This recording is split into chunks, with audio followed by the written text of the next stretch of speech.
Thanks for joining us. I'm Sam Shocker, and we will get to our changing weather in just a minute. But first, we have breaking news out of Clear Creek County, where officers there were involved in a shooting. The shooting happened near the town of Lawson along County Road 306 and 308. The sheriff's office says none of the officers involved were injured. However, one person is being transported for injuries, and right now it is unclear if they were shot and what their condition is. We do have a crew on the way, and we will continue to update you on any new information as we get it. And right now you can see clouds are shrouding Denver just hours before temperatures are expected to dip, and rain and thunder could roll in. Let's see, where is our Keely Chalmers with our 9 News Weather Impact team? Keely, it was so beautiful out yesterday, and I know we're gonna get like 70 degrees on Sunday, but we're in for more cold. Yeah, absolutely. Not quite today. Temperatures still climbing into the low to mid 50s today, but tomorrow our high is going to be topping out in the mid 30s, so almost a 20-degree drop in temperature.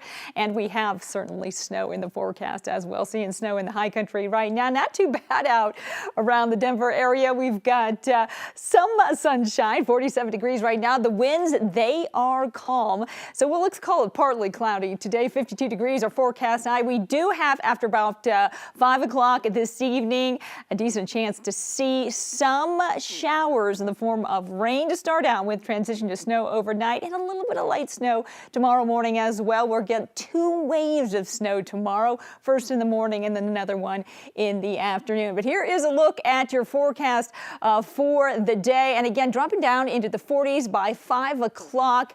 And again, by 8 o'clock, that's when we'll start to see some of that precipitation, first in the form of rain and then transition to snow overnight. Already seeing that snow up in the high country along I-70, the western slope as well. And that will gradually be spreading to the east as we head through the day. So again, a fairly quiet day. That tops a look at our weather headlines. But again, we got those showers, possibly a thunderstorm after about 8 o'clock tonight. Mountain snow today into tomorrow morning, and metro snow, yeah, we're going to see a little bit of it tomorrow morning as well. Not expecting any impressive accumulations, but anywhere from about a trace to 2 inches. We'll talk more about that coming up in your complete forecast in just a bit. Keely, thank you. At least 6 people had to be checked out after a man sprayed pepper spray in an apartment building this morning.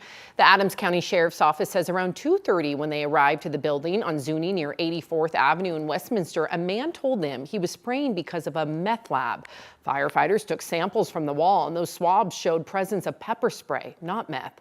They say the man who sprayed it was taken to the hospital along with 1 other resident, and 4 others also drove themselves to be checked out. Residents were let back into that building a few hours later. The Broncos linebacker coach accused of punching a police officer at DIA has been fired. 38-year-old Michael Wilhoit was arrested on February 23rd, and according to court records, he left his Ford Bronco unattended in DIA's arrivals area. An officer told him he couldn't do that, and things escalated from there. Wilhoit was viewed as an up-and-coming assistant coach who'd been with the team for 2 seasons. In a statement, Broncos head coach Sean Payton wrote, "We recognize the serious nature of the allegations against him and believe this is the best course of action at this time." Some news outlets have reported that Trump would sign an executive order dissolving the Department of Education today. But later this morning, White House Press Secretary Caroline Leavitt announced on X that would not be happening. However, she did not mention when that signing could take place. And just a few hours ago, Donald Trump announced he's delaying tariffs on products from Mexico for nearly a month. Trump posted on social media that after a phone call with Mexico's president, he will be pausing the tariffs on goods covered by the USMCA Free Trade Treaty until April 2nd. Trump said he's doing it out of respect for Mexico's president. But Canada's Prime Minister Justin Trudeau says he expects a trade war between Canada and the U.S. for the foreseeable future. Trudeau says he and Trump have talked to make sure that tariffs don't overly harm certain sectors and workers, but the Prime Minister reiterated that Canada will not back down on their response to America's, quote, unjustified tariffs. Still, in an interview today, the U.S. Commerce Secretary said he believes Trump will likely suspend certain tariffs on Canada for at least a month. A judge has placed a nationwide injunction to save billions of dollars in federal funding for critical healthcare research.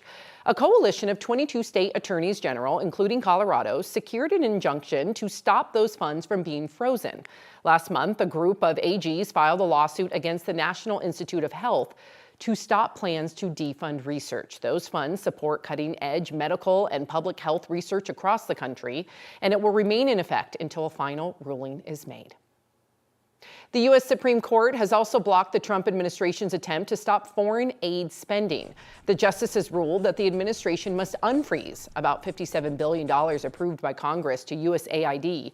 Nonprofit groups, which receive some of the funds, say the lives of millions of people around the world are at stake. The White House says it is trying to manage spending, and the ruling didn't say when the money must be released, and because of that, the matter is expected to continue to play out in lower courts. Thousands of Department of Agriculture employees who were fired in an effort to reduce government efficiency may be headed back to work soon. The probationary workers were let go as part of the Trump administration's goal to decrease the federal civil service sector.